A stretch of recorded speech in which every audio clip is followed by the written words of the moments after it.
ਬਿਲਕਿਸ ਬਾਨੋ ਦੇ ਮਾਮਲੇ ਦੇ ਵਿੱਚ ਬਲਾਤਕਾਰ ਅਤੇ ਕਤਲ ਦੇ ਦੋਸ਼ੀਆਂ ਦੇ ਰਿਹਾਈ ਤੇ ਸਾਬਕਾ ਜੱਜਾਂ ਨੇ ਕੁਝ ਸਵਾਲ ਖੜੇ ਕੀਤੇ ਹਨ। ਅੱਜ ਅਸੀਂ ਗੱਲ ਕਰਾਂਗੇ ਉਹਨਾਂ ਸਵਾਲਾਂ ਬਾਰੇ ਤੇ ਰੇਪ ਨੂੰ ਲੈ ਕੇ ਲੋਕਾਂ ਦੀ ਮਾਨਸਿਕਤਾ ਬਾਰੇ। ਸਵਾਗਤ ਹੈ ਤੁਹਾਡਾ ਸਾਡੇ ਖਾਸ ਪ੍ਰੋਗਰਾਮ ਖਬਰਾਂ ਵਿੱਚੋਂ ਖਬਰ ਦੇ ਵਿੱਚ, ਜਿਹਦੇ ਵਿੱਚ ਅਸੀਂ ਕਰਦੇ ਹਾਂ ਖਬਰਾਂ ਦੀ ਪੜਤਾਲ। ਅੱਜ ਵੀ ਚਰਚਾ ਲਈ ਸਾਡੇ ਨਾਲ ਮੌਜੂਦ ਨੇ ਅਮਨਦੀਪ ਸਿੰਘ ਪਾਪੀ ਜੀ। ਸਤਿ ਸ਼੍ਰੀ ਅਕਾਲ ਸਰ। ਸਤਿ ਸ਼੍ਰੀ ਅਕਾਲ ਜੀ, ਕੀ ਹਾਲ ਹੈ ਤੁਹਾਡਾ? ਮੈਂ ਠੀਕ ਹਾਂ ਸਰ, ਤੁਸੀਂ ਕਿਵੇਂ ਹੋ? ਮੈਂ ਵੀ ਠੀਕ ਹਾਂ। ਅੱਜ ਖਬਰਾਂ ਵਿੱਚੋਂ ਖਬਰ ਕੀ ਹੈ ਦੱਸਦੇ ਹਾਂ ਸਰ ਜੀ। ਖਬਰਾਂ ਵਿੱਚੋਂ ਖਬਰ ਸੁਣੀ, ਖਬਰ ਦੇ ਵਿੱਚ ਇਨਸਾਫ, ਗਲਤੀਆਂ ਨਹੀਂ ਜ਼ੁਲਮ ਵੀ ਜਿੱਥੇ ਹੋ ਜਾਂਦੇ ਨੇ ਮਾਫ। ਇਸ ਸਮਾਜ 'ਚ ਸੋਚ ਲੋਕਾਂ ਦੀ ਕਿੰਨੀ ਹੋ ਗਈ ਸੌੜੀ, ਨੈਤਿਕਤਾ ਨੂੰ ਛੱਡ ਰਹੇ ਹਾਂ, ਸੱਚਾਈ ਹੈ ਇਹ ਕੌੜੀ, ਸੱਚਾਈ ਹੈ ਇਹ ਕੌੜੀ।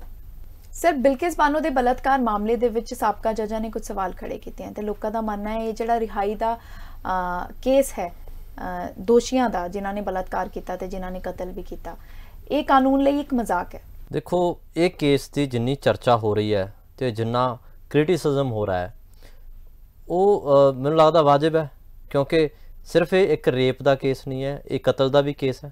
ये एक परिवार के 6-7 लोगों के कतल का मामला भी है जी, ते एक औरत के बलात्कार का मामला है, सामूहिक बलात्कार का मामला है। तो ये उदों होया जदों 2002 च गुजरात च दंगे हो रहे सी जी। ते दंगियां दे विच इहो जिहियां घटनावां हुंदियां ये हरेक वारी असी देखते हाँ। हरेक वारी ये देखते हैं कि दंगियां दे विच जां इहो जे हादसियां दे विच इंसाफ बहुत मुश्किल नाल मिलता है जां मिलता ही नहीं। तो इहदे विच ये होया कि लोकां नूं उम्मीद जागी कि हाँ 2002 जिहड़े दंगे होए सी उहदे च मैक्सीमम मुजरिम सी जिहड़े उन्हां नूं सज़ा मिल रही है। तो वो भी आस लोकां दी हुण टुट्टी, जिन्हां नूं सज़ा मिली हुई सी उन्हां नूं रिहा कर दिता गया। तो उन्होंने किहड़े ग्राउंड ते रिहा किया गया, किहड़ी अदालत ने रिहा किया जां अदालत ने नहीं किया, ये लोगों की चर्चा है। तो लोगों ने जस्टिस ते सवाल चुके है कि भारत का जिहड़ा जस्टिस सिस्टम है उन्होंने किवें हुण इस चीज़ ते एक्शन लेना चाहिए, सरकारां नूं किवें एक्शन लेना चाहिए। समाजिक तौर पर एक चीज़ देखिए कि जिहड़े इन्ने गंभीर दोषां दे विच लोग अंदर होण, समाज ही उहनूं बाइकआउट कर दिंदा है, समाज ही उन्होंने नकार दिंदा है। आम तौर पर हुंदा है, आम तौर पर तो पंजाब दे विच भी आपां गल कर लईए, पंजाब दे विच जिहड़े पिंडां दे विच लोग चिट्टा वेच रहे हैं जां कोई भी इस तरह का हैरोइन या समैक नशा जिहड़ा वेच रहे हैं, वो पिंडों पिंड उन्हां दा बाइकआउट किया जा रहा है। भावें उन्हां नूं कोर्ट ने दोषी करार नहीं दिता, भावें उन्हां नूं सज़ा नहीं हुई जां कुछ भी नहीं होया, पर लोकां नूं समाज नूं वो असैप्टेंस नहीं है। समाज कहता कि असी इस तरह के लोगों को जिहड़े साडियां पीढ़ियां खराब कर रहे हैं, साडियां नस्लां खराब कर रहे हैं, उन्होंने असी नहीं असैप्ट करांगे। पर दूजे पासे असी ये देखते हाँ भी जिहड़े इन्ने गंभीर आरोप जिहड़े साबित भी हो चुके हैं, सज़ा भी हो चुकी है, सज़ा होने के बाद भी जदों वो छुट के आउंदे आ बाहर तो उन्हां दा हार पा के स्वागत किया जाता है, उन्हां नूं मिठाइयां खवाईयां जांदियां ते उन्हां दे हक दे विच नारे लाए जाते हैं। तो ये मैनूं लगदा है समाज की कौड़ी सच्चाई तो है कि समाज साडा किहड़े पासे जा रहा है। सर, कानून की गल करते हैं, ਜਿਹੜੇ ਫਿਲਹਾਲ ਜੱਜਸ ਹੈ ਜਾਂ ਜਿਹੜੀ ਕਮੇਟੀ ਬਣਾਈ ਗਈ ਹੈ ਜਿਨ੍ਹਾਂ ਨੇ ਫੈਸਲਾ ਲਿਆ, ਉਹਨਾਂ ਦਾ ਮੰਨਣਾ ਹੈ ਕਿ ਜਦੋਂ ਇਹ ਕੇਸ ਹੋਇਆ ਸੀਗਾ 2002 ਗੁਜਰਾਤ ਰਾਈਟਸ ਦੇ ਵਿੱਚ, ਉਦੋਂ 1992 ਦੀ ਨੀਤੀ ਲਾਗੂ ਕੀਤੀ ਗਈ ਸੀ, ਜਦਕਿ 2014 ਦਾ ਜਿਹੜਾ ਕਾਨੂੰਨ ਬਣਿਆ ਸੀ ਉਹ ਵੱਖਰਾ ਸੀ, ਉਹ ਵੀ ਲਾਗੂ ਹੋ ਸਕਦਾ ਸੀਗਾ। ਸੋ ਇਹੋ ਜਿਹੇ ਮਾਮਲੇ ਨੂੰ ਸਮੂਹਿਕ ਬਲਾਤਕਾਰ ਤੇ ਇੰਨੇ ਲੋਕਾਂ ਦਾ ਕਤਲ ਕੀਤਾ ਗਿਆ, ਇਹਨੂੰ ਹਿਊਮਨ ਗਰਾਊਂਡ ਤੇ ਦੇਖਣਾ ਚਾਹੀਦਾ ਜਾਂ ਟੈਕਨੀਕਲ ਗਰਾਊਂਡ ਤੇ? देखो, इनू ह्यूमन ग्राउंड ते पहल के आधार पर वेखना चाहिए। टैक्नीकल ग्राउंड ते तां हुण गल ये हुंदी है कि जी साडियां अदालतां ते अदालत के सिस्टम ते लोकां दा भरोसा क्यों उठदा है। जदों एडे वड्डे लोकतंत्र दे विच, साडा बहुत वड्डा लोकतंत्र है, बहुत चंगा लोकतंत्र है, साडा न्यायपालिका भी साडी बहुत चंगी है ना, ते उहदे विच भी लोग उत्थे जाण तो क्यों डरदे है? क्योंकि लोगों को पता है कि ये कोई ना कोई कमी होगी, किसी केस दे विच किसी केस नूं सबूतां दी कमी करके या गवाहां दी कमी करके या किसी होर चीज़ की कमी करके सानू इंसाफ डिले हो सकता है। तो असी हमेशा गल करते हैं कि जिथे इंसाफ डिले हुंदा है उत्थे इंसाफ नहीं मिलता। Justice delayed is justice denied. बिल्कुल। तो उही गल हुंदी है, दो पार्टीज हुंदियां हमेशा, एक चाहुंदे आ जिहड़े दोषी हुंदे आ वो चाहुंदे आ कि डिले होवे, जिहड़े भुगतदे आ उन्हां नूं भुगत भोगी हुंदे आ वो चाहुंदे आ कि जल्दी मिले इंसाफ।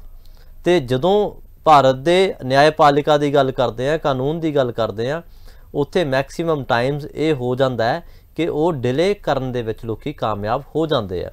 ਉਹਦੇ ਵਿੱਚ ਚਾਹੇ ਸਾਡੀ ਪੁਲਿਸ ਦੀ ਖਾਮੀ ਹੋਵੇ ਜਾਂ ਇਨਵੈਸਟੀਗੇਸ਼ਨ ਦੀ ਖਾਮੀ ਹੋਵੇ ਜਾਂ ਕਿਸੇ ਛੋਟੇ ਲੈਵਲ ਦੇ ਅਧਿਕਾਰੀ ਦੀ ਖਾਮੀ ਹੋਵੇ ਕਿ ਉਹਨੇ ਕੋਈ ਵੀ ਰਿਸ਼ਵਤ ਲੈ ਕੇ ਥੋੜੀ ਬਹੁਤੀ ਵੀ ਤੇ ਉਸ ਕੇਸ ਨੂੰ ਕਮਜ਼ੋਰ ਕਰ ਦਿੱਤਾ ਹੈ ਗਰਾਊਂਡ ਤੇ, ਜਿੱਥੋਂ ਉਹਨੇ ਕੇਸ ਨੇ ਮਜ਼ਬੂਤ ਹੋਣਾ ਸੀ, ਕੋਈ ਗਵਾਹ ਜਾਂ ਸਬੂਤ ਹੋਣੇ ਸੀਗੇ ਤੇ ਉਹਦੀ FIR ਦੇ ਵਿੱਚ ਹੀ ਉਹ ਚੀਜ਼ਾਂ ਨਹੀਂ ਲਿਖੀਆਂ ਜਾਂਦੀਆਂ, ਉਹ ਕਮੀਆਂ ਛੱਡੀਆਂ ਜਾਂਦੀਆਂ ਤਾਂ ਕਿ ਕੇਸ ਕਮਜ਼ੋਰ ਹੋਵੇ ਤੇ ਅੱਗੇ ਜਾ ਕੇ ਜਦੋਂ ਅਦਾਲਤਾਂ ਨੇ ਫੈਸਲੇ ਸੁਣਾਉਣੇ ਆ ਤਾਂ ਉਹਨਾਂ ਗਰਾਊਂਡਸ ਤੇ ਹੀ ਉਹਨਾਂ ਨੂੰ ਬੇਲ ਮਿਲ ਜਾਂਦੀ ਹੈ ਜਾਂ ਉਹ ਜ਼ਮਾਨਤ ਤੇ ਛੁੱਟ ਜਾਂਦੇ ਆ ਜਾਂ ਫਿਰ ਉਹਨਾਂ ਨੂੰ ਰਿਹਾਈ ਕਰ ਦਿੱਤਾ ਜਾਂਦਾ। ਹੁਣ ਇਹ ਗੱਲਾਂ ਜਿਹੜੀਆਂ ਹੈਗੀਆਂ ਟੈਕਨੀਕਲ ਆਧਾਰ ਤੇ ਦੇਖੋਗੇ ਤਾਂ ਬਹੁਤ ਕੁਝ ਬਣ ਸਕਦਾ।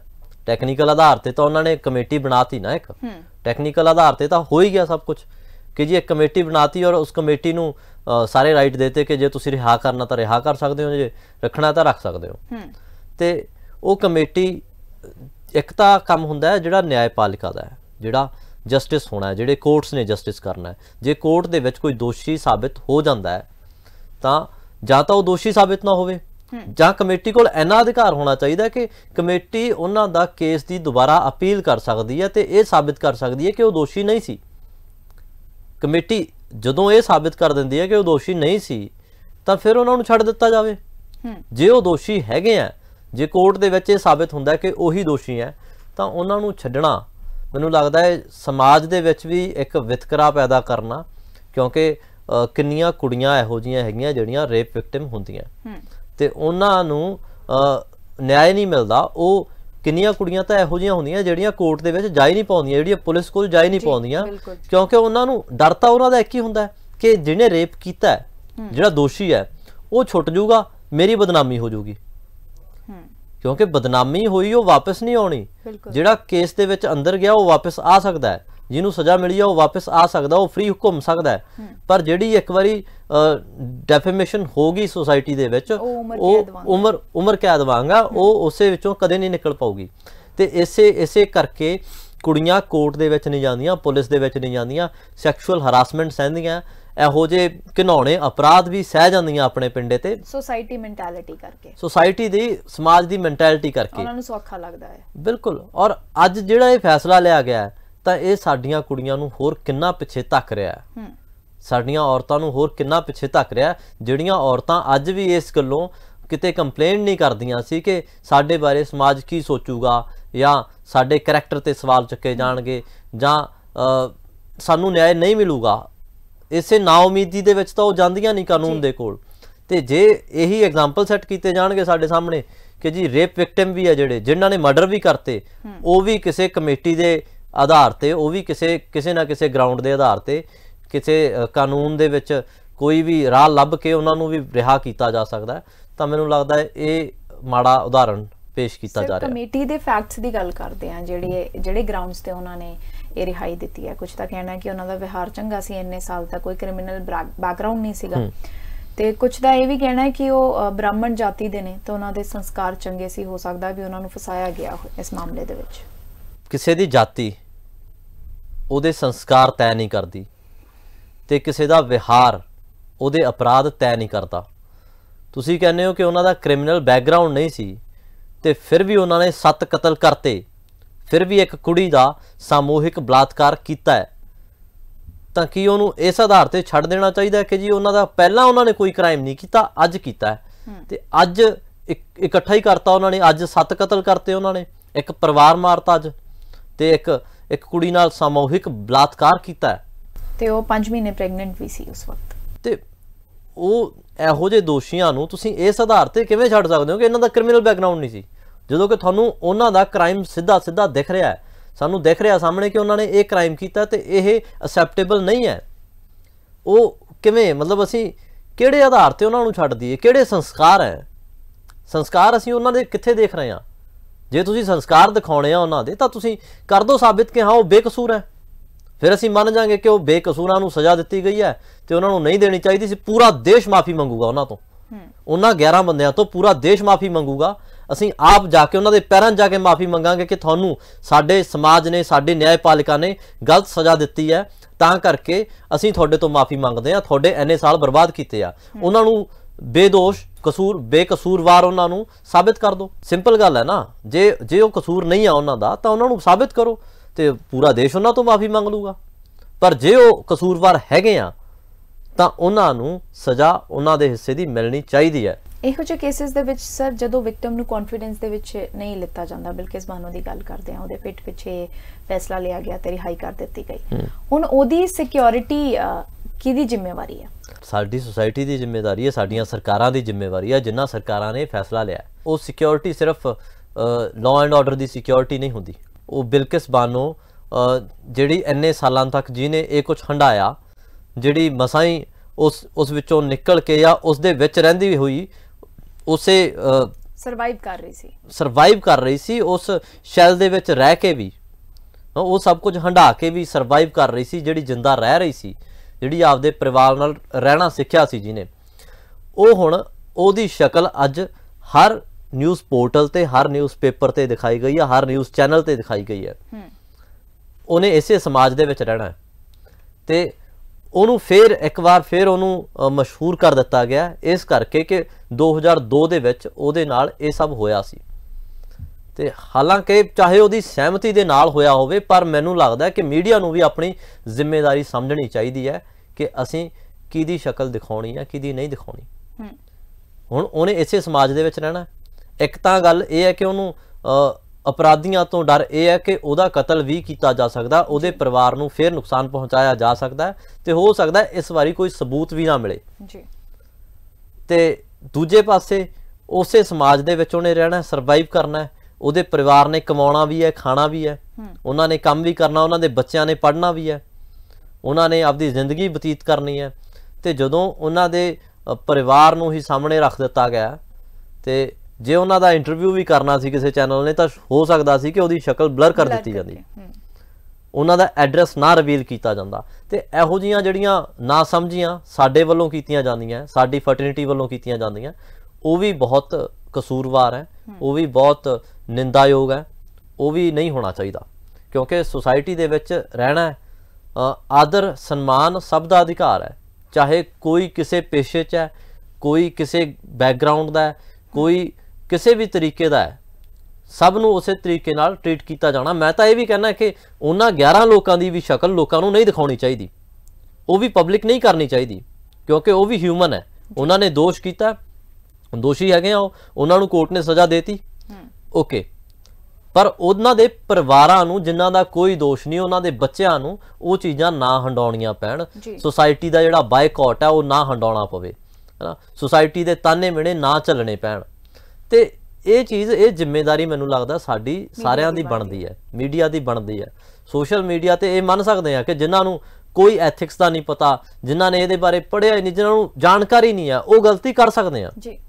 ਪਰ ਵੱਡੇ ਮੀਡੀਆ ਹਾਊਸ ਜਿਨ੍ਹਾਂ ਨੂੰ ਪਤਾ ਹੈ ਕਿ ਅਸੀਂ ਕੀ ਕੁਝ ਕਰ ਰਹੇ ਹਾਂ, ਇਹਦੇ ਕੀ ਨਤੀਜੇ ਹੋ ਸਕਦੇ ਆ, ਜੇ ਉਹ ਇਹੋ ਜਿਹੀਆਂ ਗਲਤੀਆਂ ਕਰਦੇ ਆ ਤਾਂ ਇਹ ਸਾਡੇ ਲਈ ਸ਼ਰਮਸਾਰ ਹੈ। ਸਰ, ਜਿਵੇਂ ਤੁਸੀਂ ਕਿਹਾ ਕਿ ਬਿਲਕਿਸ ਬਾਨੋ ਸਰਵਾਈਵ ਕਰ ਰਹੀ ਸੀ ਆਪਣੇ ਸ਼ੈਲ ਦੇ ਵਿੱਚ ਰਹਿੰਦੇ ਹੋਏ, ਇੰਨੇ ਸਾਲ ਹੋ ਗਏ ਵੀ ਉਹਨੂੰ ਲੱਗ ਰਿਹਾ ਸੀਗਾ ਕਿ ਕਾਨੂੰਨ ਨੇ ਉਹਨੂੰ ਇਨਸਾਫ ਦਿੱਤਾ ਤੇ ਉਹ ਕੋਸ਼ਿਸ਼ ਕਰ ਰਹੀ ਸੀਗੀ ਸਰਵਾਈਵ ਕਰਨ ਦੀ। ਬਲਾਤਕਾਰ ਨੂੰ ਲੈ ਕੇ ਸਾਡੇ ਸਮਾਜ ਦੀ ਮਾਨਸਿਕਤਾ ਕੀ ਹੈ? ਕਿ ਕੁਝ ਸਮੇਂ ਪਹਿਲਾਂ ਮੈਂ ਸੁਣਿਆ ਸੀਗਾ ਕਿ ਕੁਝ ਕਥਾਵਾਂ ਇਹੋ ਜਿਹੀਆਂ ਹੈਗੀਆਂ ਜਿੱਥੇ ਜੇ ਭਾਣਾ ਵਰਤਦਾ ਹੈ ਤਾਂ ਦੋਸ਼ੀ ਦਾ ਜਬਰਨ ਵਿਆਹ ਕਰਾ ਦਿੱਤਾ ਜਾਂਦਾ ਹੈ ਵਿਕਟਮ ਦੇ ਨਾਲ। ਦੇਖੋ, ਸਾਡੀ ਸੁਸਾਇਟੀ ਨੇ ਨਾ ਹਜੇ ਤੱਕ ਕਈ ਚੀਜ਼ਾਂ ਚੋਂ ਸਾਡੀ ਸੁਸਾਇਟੀ ਨਿਕਲੀ ਨਹੀਂ। ਕਈ ਸਮਾਜਿਕ ਕੁਰੀਤੀਆਂ ਇਹੋ ਜਿਹੀਆਂ ਜਿਨ੍ਹਾਂ ਨੂੰ ਸਮਾਜ ਕੁਰੀਤੀ ਮੰਨ ਹੀ ਨਹੀਂ ਰਿਹਾ। ਇੱਕ ਸਮਾਂ ਸੀਗਾ, ਅੱਜ ਤੋਂ 25 ਸਾਲ ਪਹਿਲਾਂ ਦੀ ਵੀ ਗੱਲ ਹੈ ਜੇ ਦੇਖੀਏ ਤਾਂ, ਸਤੀ ਪ੍ਰਥਾ ਉਦੋਂ ਵੀ ਕਈ ਲੋਕਾਂ ਨੂੰ ਜਾਇਜ਼ ਲੱਗਦੀ ਸੀ ਕਿ ਜੇ ਕੋਈ ਹਸਬੈਂਡ ਮਰ ਗਿਆ ਤਾਂ ਉਹਦੀ ਵਾਈਫ ਨੂੰ ਉਹਦੇ ਨਾਲ ਜਲ ਜਾਣਾ ਪਊਗਾ। ਇਹ ਉਹਨਾਂ ਨੂੰ ਲੱਗਦਾ ਸੀਗਾ ਕਿ ਜਾਇਜ਼ ਹੈ। ਇਹ ਜ਼ਿਆਦਾ ਪੁਰਾਣੀ ਨਹੀਂ, 25-30 ਸਾਲ ਪੁਰਾਣੀ ਗੱਲ ਹੈ। ਤੇ ਜੇ ਉਹਦੇ ਲਈ 25-30 ਸਾਲ ਪਹਿਲਾਂ ਵੀ ਕੈਂਪੇਨ ਕੀਤੇ ਗਏ ਆ ਕਿ ਲੋਕਾਂ ਨੂੰ ਦੱਸਿਆ ਗਿਆ ਕਿ ਨਹੀਂ ਇਹ ਕੁਰੀਤੀ ਹੈ, ਇਹ ਕਿਸੇ ਦੀ ਜਾਨ ਲੈਣਾ ਹੈ, ਕਿਸੇ ਦੀ ਜਾਨ ਲੈਣਾ ਕਦੇ ਠੀਕ ਨਹੀਂ ਹੁੰਦਾ। ਤੇ ਜੇ ਇਹੋ ਜਿਹੀਆਂ ਚੀਜ਼ਾਂ, ਬਲਾਤਕਾਰ ਵਰਗੇ ਜਿਹੜੇ ਗੰਭੀਰ ਆਰੋਪ ਹੈਗੇ ਆ, ਦੋਸ਼ ਹੈਗੇ ਆ ਜਿਹੜੇ, ਉਹਨੂੰ ਵੀ ਸਾਡੇ ਸਮਾਜ ਦੇ ਵਿੱਚ ਇਹ ਮੰਨਿਆ ਹੀ ਨਹੀਂ ਜਾਂਦਾ। ਕਈ ਜਗ੍ਹਾ ਉਹਨਾਂ ਨੂੰ ਇਹ ਮੰਨਿਆ ਜਾਂਦਾ ਕਿ ਇਹ ਤਾਂ ਹੱਕ ਹੈ ਵੀ ਜੇ ਕੁੜੀਆਂ ਇਹੋ ਜਿਹੇ ਕੱਪੜੇ ਪਾਉਣਗੀਆਂ, ਇਹੋ ਜਿਹਾ ਲਿਬਾਸ ਰੱਖਣਗੀਆਂ ਤਾਂ ਮੁੰਡਿਆਂ ਦਾ ਤਾਂ ਮਨ ਚੰਚਲ ਹੋਊਗਾ, ਉਹ ਤਾਂ ਇਹੋ ਜਿਹਾ ਕੁਝ ਕਰ ਦੇਣਗੇ, ਉਹ ਤਾਂ ਛੇੜਛਾੜ ਕਰਨਗੇ, ਉਹਨਾਂ ਦਾ ਰਾਈਟ ਹੈ। ਤੇ ਔਰਤ ਨੂੰ ਜਿੱਥੇ ਇੱਕ ਐਸੈਟ ਮੰਨਿਆ ਜਾਂਦਾ ਹੈ ਨਾ, ਉਹ ਸੁਸਾਇਟੀ ਦੇ ਵਿੱਚ ਅਸੀਂ ਰਹਿ ਰਹੇ ਹਾਂ। ਔਰਤ ਨੂੰ ਜਿੱਥੇ ਜਿੱਤ ਹਾਰ ਦੇ ਲਈ ਜੂਏ ਵਾਂਗੂ ਉਹਨਾਂ ਨੂੰ ਪੇਸ਼ ਕੀਤਾ ਜਾਂਦਾ ਹੈ, ਉਹ ਸੁਸਾਇਟੀ ਦੇ ਵਿੱਚ ਅਸੀਂ ਰਹਿ ਰਹੇ ਹਾਂ। ਅਸੀਂ ਚਾਹੇ ਲੱਖ ਕਹਿ ਦਈਏ ਕਿ ਅਸੀਂ ਬਹੁਤ ਸਨਮਾਨ ਕਰਦੇ ਹਾਂ, ਅਸੀਂ ਬਹੁਤ ਆਦਰ ਕਰਦੇ ਹਾਂ, ਪਰ ਸਾਡੇ ਵਿੱਚ ਉਹ ਅਸੈਪਟੈਂਸ ਨਹੀਂ ਹੈ। ਅਸੀਂ ਔਰਤਾਂ ਨੂੰ ਅੱਜ ਵੀ ਅਸੀਂ ਸਮਾਨਤਾ ਤਾਂ ਕੀ ਦੇਣੀ, ਉਹਨਾਂ ਦਾ ਬਣਦਾ ਆਦਰ ਤਾਂ ਕਰ ਲਈਏ, ਅਸੀਂ ਉਹ ਵੀ ਹਜੇ ਤੱਕ ਨਹੀਂ ਕਰ ਪਾ ਰਹੇ। ਸਾਡੇ ਸੁਸਾਇਟੀ ਦੇ ਵਿੱਚ ਕਈ ਹਿੱਸੇ ਇਹੋ ਜਿਹੇ ਹੈਗੇ ਆ ਜਿੱਥੇ ਔਰਤਾਂ ਨੂੰ ਅੱਜ ਵੀ ਪੈਰ ਦੀ ਜੁੱਤੀ ਹੀ ਮੰਨਿਆ ਜਾਂਦਾ ਹੈ। ਤੇ ਉੱਥੇ ਲੋਕਾਂ ਦੀ ਇਹ ਸੋਚ ਹੈ ਕਿ ਜੇ ਬਲਾਤਕਾਰ ਵੀ ਹੁੰਦਾ ਤਾਂ ਕੀ ਹੋ ਗਿਆ, ਕੋਈ ਵੱਡੀ ਗੱਲ ਥੋੜੀ ਹੈ। ਤੇ ਜਾਂ ਕਿਸੇ ਦੀ ਸਹਿਮਤੀ ਤੋਂ ਬਿਨਾਂ ਵੀ ਉਹਨਾਂ ਦੇ ਨਾਲ ਕੁਝ ਵੀ ਹੁੰਦਾ ਹੈ ਤਾਂ ਉਹ ਇਹ ਮੰਨਿਆ ਜਾਂਦਾ ਕਿ ਉਹ ਅਧਿਕਾਰ ਹੈ। ਤੇ ਜਦੋਂ ਤੱਕ ਇਹ ਸੋਚ ਰਹੂਗੀ ਉਦੋਂ ਤੱਕ ਸਾਡੀ ਸੁਸਾਇਟੀ ਦੇ ਵਿੱਚ ਸੁਧਾਰ ਨਹੀਂ ਹੋ ਸਕਦਾ, ਉਦੋਂ ਤੱਕ ਅਸੀਂ ਤਰੱਕੀ ਨਹੀਂ ਕਰ ਸਕਦੇ।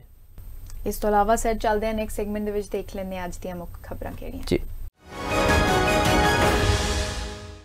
ਪੰਜਾਬ 'ਚ ਅੱਤਵਾਦੀ ਹਮਲੇ ਦਾ ਅਲਰਟ ਜਾਰੀ, ਬੱਸ ਅੱਡਿਆਂ ਨੂੰ ਬਣਾਇਆ ਜਾ ਸਕਦਾ ਹੈ ਨਿਸ਼ਾਨਾ।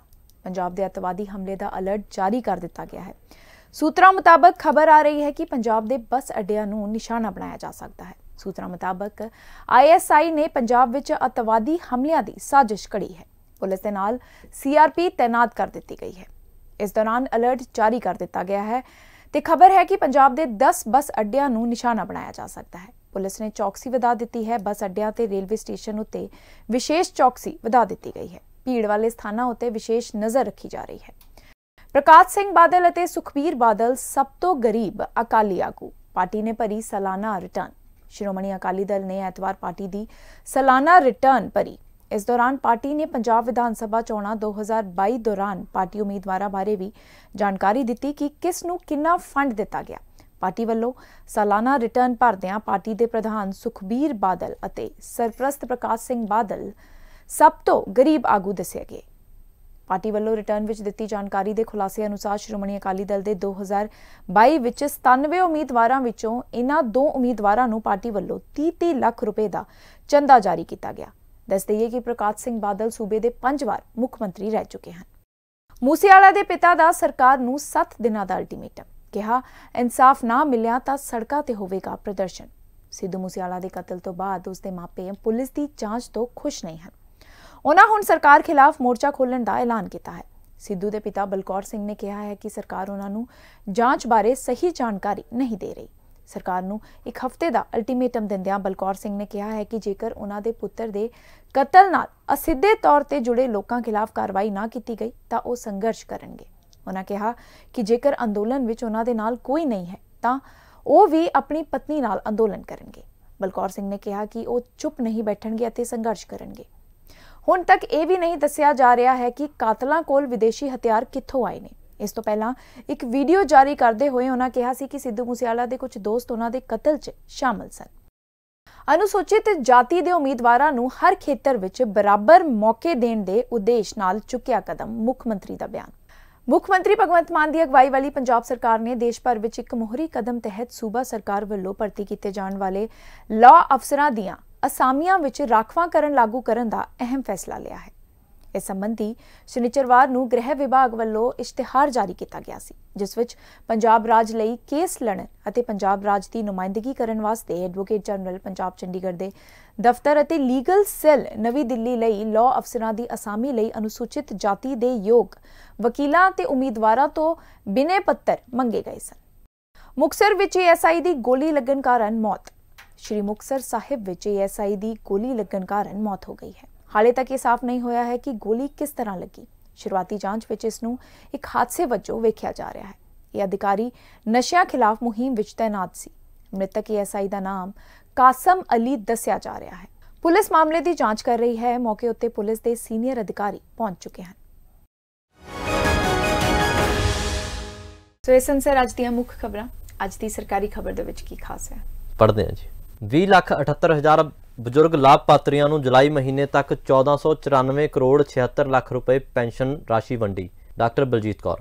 ਪੰਜਾਬ ਸਰਕਾਰ ਨੇ ਬੁਢਾਪਾ ਸਕੀਮ ਲਈ ਚਾਲੂ ਵਰੇ ਵਾਸਤੇ 3100 ਕਰੋੜ ਰੁਪਏ ਦਾ ਬਜਟ ਉਪਬੰਧ ਕੀਤਾ। ਮੁੱਖ ਮੰਤਰੀ ਪੰਜਾਬ ਭਗਵੰਤ ਸਿੰਘ ਮਾਨ ਦੀ ਸਰਕਾਰ ਵੱਲੋਂ ਬਜ਼ੁਰਗ ਪੈਨਸ਼ਨ ਧਾਰਕਾਂ ਨੂੰ ਜੁਲਾਈ ਮਹੀਨੇ ਤੱਕ ਦੀ ਪੈਨਸ਼ਨ ਰਾਸ਼ੀ ਦੇ 1494 ਕਰੋੜ 76 ਲੱਖ ਰੁਪਏ ਵੰਡੇ ਜਾ ਚੁੱਕੇ ਹਨ।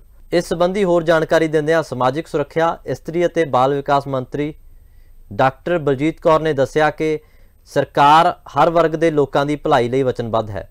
उन्होंने दस्सिया कि सूबे विच वख-वख वर्गां दे कुल 30,67,927 लाभपात्री हैं, जिन्हां विच बजुर्ग, दिव्यांग, विधवा अते बेसहारा औरतां अते आश्रित बच्चे शामिल हैं। कैबिनेट मंत्री ने दस्सिया कि सूबे विच कुल 20,78,886 बजुर्ग लाभपात्री हैं, जिन्हां नूं जुलाई महीने तक की पेंशन राशि दे 1494 करोड़ 76 लाख रुपए वंडे जा चुके हैं। उन्होंने दस्सिया कि सूबा सरकार ने वख-वख पेंशन स्कीमां लई कुल 4647.82 करोड़ रुपए का बजट राखवा रखा है, जिस विचों बुढ़ापा पेंशन लई चालू साल दौरान 3100 करोड़ तो वध रुपए के बजट का उपबंध किया गया है। देखो जी, ये सरकारी खबर कहती है कि जिन्नियां भी पेंशनां दित्तियां जा रही, चाहे वो बच्चे होण, बजुर्ग होण जां मातावां भैणां होण, जिन्हां नूं समाज दे विच समानता देण दे आधार लई पेंशन दित्ती जा रही है, तो उन्हां नूं पेंशन देनी भी जरूरी है, क्योंकि समाज दे विच वो भी सर्वाइव कर सकन, चाहे वो गरीब तबके तो है जां वो बहुत बजुर्ग हो चुके हैं जां जिन्हां कोल कोई होर सहारा नहीं है। तो उन्हां लई जो भी पेंशन दे बजट सी उन्हां दा वेरवा दिता है डॉक्टर बलजीत कौर जी ने। तो उन्होंने दस्सिया कि जी असीं इन्हां वर्गां लई लगातार काम करते रहांगे। तो मैनूं लगदा कि काम करना बिल्कुल ठीक है, पर जिहड़ी पहलां गल पंजाब दी रही है हमेशा तो, पंजाब दे जदों भी इलैक्शन रहे है उदों पेंशन नूं, बुढ़ापा पेंशन नूं एक वड्डा मुद्दा बना के रखिया गया कि बुढ़ापा पेंशन असीं वधावांगे। साडे गवांढी सूबिਆਂ ਦੇ ਵਿੱਚ जिथे ਵੱਧ पेंशन दित्ती जा रही है उन्हां दा हवाला दिता गया कि हरियाणा ਦੇ ਵਿੱਚ पेंशन ਇੰਨੀ ਵੱਧ ਹੈ, ਅਸੀਂ ਉਹਨਾਂ ਦੇ ਬਰਾਬਰ ਕਰਾਂਗੇ ਜਾਂ ਉਹਨਾਂ ਤੋਂ ਵੱਧ ਦੇਵਾਂਗੇ। ਤੇ ਜਿਹੜਾ ਸਮਾਜ ਦੇ ਵਿੱਚ ਅੱਜ ਜਿੰਨੀ ਮਹਿੰਗਾਈ ਹੈ ਤੇ ਉਹ ਮਹਿੰਗਾਈ ਦੇ ਨਾਲ ਨਾਲ ਜਿੰਨੀ ਲੋੜ ਹੁੰਦੀ ਹੈ ਇੱਕ ਕਿਸੇ ਵੀ ਇੰਡੀਵਿਜੂਅਲ ਨੂੰ ਆਪਦੇ ਖਰਚੇ ਲਈ, ਉਨੀ ਪੈਨਸ਼ਨ ਨਹੀਂ ਮਿਲ ਰਹੀ ਹੈ, ਸਾਨੂੰ ਵੀ ਪਤਾ ਜੀ। ਉਹ ਗੁਜ਼ਾਰਾ ਕਰਨ ਦੇ ਲਈ ਜਿੰਨੀ ਪੈਨਸ਼ਨ ਮਿਲਣੀ ਚਾਹੀਦੀ ਹੈ, ਜਿੰਨਾ ਪੈਸਾ ਮਿਲਣਾ ਚਾਹੀਦਾ ਉਹ ਨਹੀਂ ਮਿਲ ਰਿਹਾ। ਤੇ ਸਰਕਾਰ ਨੂੰ ਚੰਗੀਆਂ ਪਾਲਿਸੀਆਂ ਲਿਆਉਣੀਆਂ ਚਾਹੀਦੀਆਂ। ਇਹ ਤਾਂ ਕੰਟੀਨਿਊ ਰਹੇ, ਜੋ ਚੱਲ ਰਿਹਾ ਉਹ ਤਾਂ ਚੱਲੇ ਹੀ, पर आने वाले 5 सालों के असीं उम्मीद करते हैं कि आने वाले समय बुढ़ापा पेंशन जां होर भी जिहड़ियां पेंशन हैगियां उन्हां दे विच वाधा किया जाऊगा। तो मैनूं लगदा छंटनी भी करनी चाहिए, जिन्हां लोकां नूं जरूरत है उन्हां नूं पर्याप्त मिले, जिन्हां नूं जरूरत नहीं है उन्हां नूं ना मिले जी, ताकि सारे लोग सर्वाइव कर सकन ते सोसाइटी साडी चंगी रह सके। बिल्कुल। सो अज दे एपीसोड नूं कंक्लूड किदां करिए सर जी? खबरां विचों खबर सुनी, खबर दे विच अदालत, अदालत नूं गुमराह कर दे, यह है साडी हालत। कदे सबूत नहीं काफ़ी हुंदे, कदे ना मिलन गवाह, समाज दीआं खामियां करके दोषी होण रहा, साडियां इन्हां खामियां करके दोषी होण रहा। बहुत बहुत धन्यवाद तुहाडा सर। सो खबरां विचों खबर दे होर एपीसोड्स देखण लई जुड़े रहो साडे चैनल दे नाल। सानूं अपने सजेशनस, अपने सुझाव जरूर दिओ जी कमेंट सैक्शन दे विच। सत श्री अकाल।